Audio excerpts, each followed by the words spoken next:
இந்த மாநாட்டினுடைய மேற்கு மணி திருவிழா இது 15ஆம் தேதி ஞாயிற்றுக்கிழமை ஆரம்பித்து 26 வரை ஒவ்வொரு மாநாடாக நடைபெற்றுக் கொண்டிருக்கின்றன. இது முதல் நாள் அகில பாரத சன்னியாசிகள் மாநாடு, இரண்டாவது தென்பாரத விவரிகள் மாநாடு, சிவனடியார்கள் மாநாடு, வைஷ்ணவர்களுடைய மாநாடு, இப்படி பல மாநாடு, மாநாடு, தமிழ் மாநாடு, ஒவ்வொருத்தருக்கும் ஒவ்வொரு நாட்கள் ஒதுக்கி விழிப்புணர்வானது ஏற்படுத்தப்படுகின்றது. இந்த மாநாட்டினுடைய முக்கிய நோக்கம் அவர்களுடைய காரியங்களை நன்கு பணியாற்ற வேண்டும். ஆனால் அதே சமயத்தில் அதைவிட இம்மாநாட்டின் முக்கிய நோக்கம் நதிகளை தெய்வமாக கடவுளாக வணங்க வேண்டும்.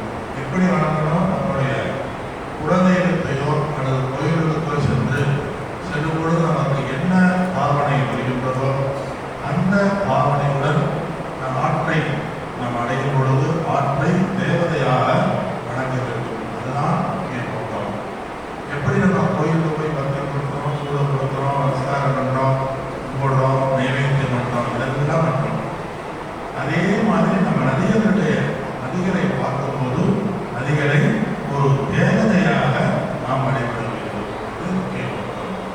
என்று நம்ம கோயில் பூஜை அறையில நம்ம குப்பைகளை போடுவோமா, கோயில் பூஜை அறையில எப்படி நம்ம சுத்தமாக வச்சுக்கிறோம், அது மாதிரி நதிகளை கோயிலாக பூஜையாக தேவதையாக வழிபடும் பொழுது தன்னைத்தானே நம்ம சுத்தமாக வைத்துக் கொள்ள முயற்சி செய்வோம்.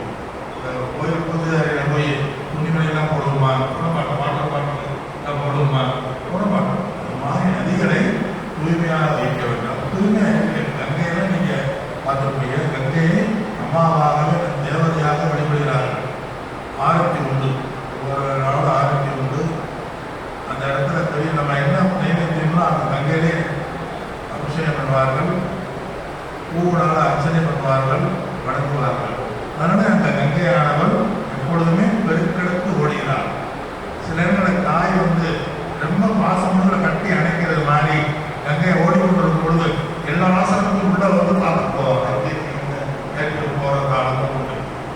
ஏன் இதெல்லாம் எதுக்கு சொல்லிடுச்சுன்னா, இப்போ நம்ம ஒவ்வொரு ஆளும் மக்களுக்கு இந்த விழிப்புணர்வானது அதிகப்படுத்த வேண்டும். அந்த அதிகப்படுத்துறதுடைய முக்கிய நோக்கம் தெய்வீகமாக தேவதைகளாக வழிபட வேண்டும் என்றுதான். இன்றைக்கு 10வது நாள் கிராம கோயில் பூசாரிகள் மாநாடு ராஜா அவர்களுடைய ஒருங்கிணைப்பு அடிப்படையில் கொண்டாடப்படுகின்றோம். நேற்றே நீங்க எல்லாம் நிறைய வருவீங்க. நீங்க இறை பூஜைகள் பாருங்க. பூஜையினாலே அதாவது ரெப்ரஸன்டேட்டிவ் சொல்லுவாங்க.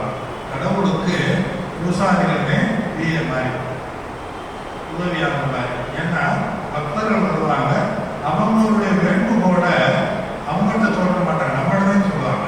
நம்ம போய் அவங்கள்ட்ட போய் சொல்லுவோம்.